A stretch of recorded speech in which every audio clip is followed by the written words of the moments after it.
The decision on whether to lease or purchase a vehicle is one many customers have a tough time with when getting a new vehicle. Now, here are a few factors to consider when deciding on whether to lease or buy. Vehicle ownership. People who purchase often say they don't lease because they want to own the vehicle. However, unless they pay cash, customers who purchase a vehicle must finance it. By doing so, the vehicle is technically owned by the bank. In a lease, you decide if it's in your best interest to own the vehicle when your lease term ends. You still have the option to walk away and turn the vehicle in. Market risk. The vehicle market is ever changing. At the start of your lease, the type of vehicle you are leasing might be in high demand. At the end of the lease, the demand might not be as high for that type of vehicle, so it might not be valued as highly. Here's an example. Let's say you lease an all-wheel drive SUV and fuel prices are low at the start of the lease. Your residual, or amount left to pay to own the vehicle at the end of your lease term, will be projected on that day by the leasing company. Let's say that residual amount is $15,000. After 3 years, when the lease term ends, it's time for you to decide if you want to purchase the SUV or turn it in. In this example, fuel prices have increased, and your all-wheel drive SUV is not in as high a demand and is only worth $13,000.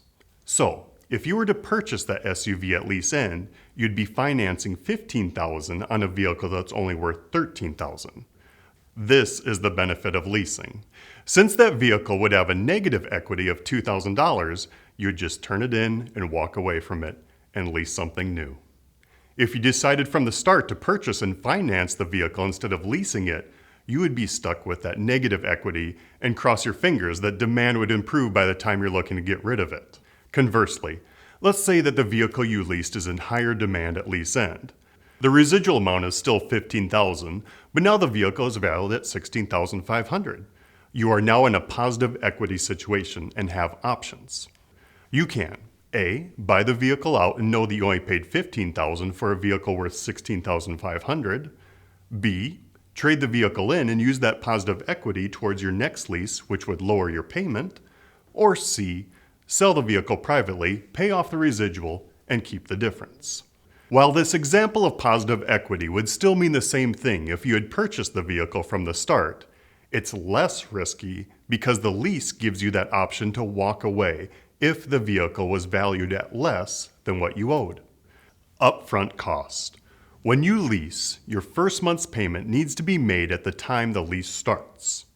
Some other potential upfront costs could be a refundable security deposit, money down, taxes, registration, and other fees and charges.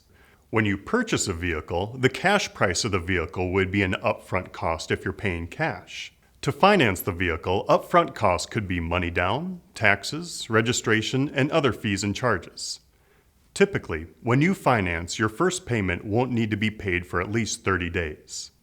Monthly payments. Now, most of the time, monthly payments are lower on a lease than on a purchase because you're paying only for the portion of the vehicle you are driving. For example, if the MSRP of a new vehicle is $26,000 and the residual at lease end is $14,000, your monthly payment would be calculated off the remaining $12,000 and the lease factor rate. Essentially, you're paying for the portion of the pie you are using. On a purchase, monthly payments are usually higher because the payments are based off the entire purchase price of the vehicle. Or in other words, you're paying for the entire pie.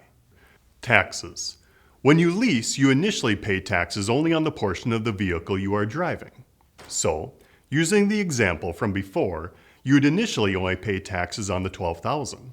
If you decide to buy the vehicle at lease end, you would have to pay taxes on the remaining $14,000. For example, let's say your state's tax rate is 5%. On the lease example, your taxes would be about $600 at the beginning. The remaining taxes would be about $700 if you finance the remaining $14,000 if the tax rate remains the same 5%. Now with a purchase, you'd be paying taxes on the entire purchase price of that vehicle. So, using the same 5% tax rate from before, your taxes on a purchase would be the entire $1,300. Future vehicle market value. With a lease, the leasing company assumes the risk when it comes to the market value of the vehicle at lease end. Now with a purchase, you assume the risk. If the market value is down when you are looking to sell or trade in that vehicle, you'll be the one paying for it. Mileage.